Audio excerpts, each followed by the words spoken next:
Hey guys, welcome back to our YouTube channel. In this video we are going to discuss how you can change the button link in Elementor WordPress website. So guys, here you can see there is no link in the button. So now I want to add a shop page link in this button. So first of all we can log in into our website.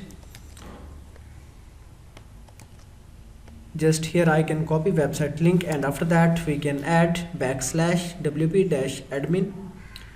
So now we are in the website dashboard.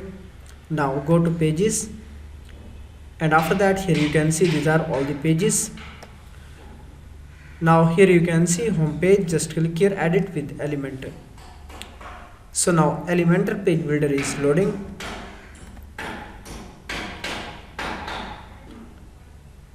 After that we will be able to edit the content. Now scroll down, and here you can see the button. Just click here, and after that here we need to add the page link. So now again go to dashboard. Here you can see the shop page. Just copy link address and add here, and after that click here update. So in this way you can easily update button link in Elementor website.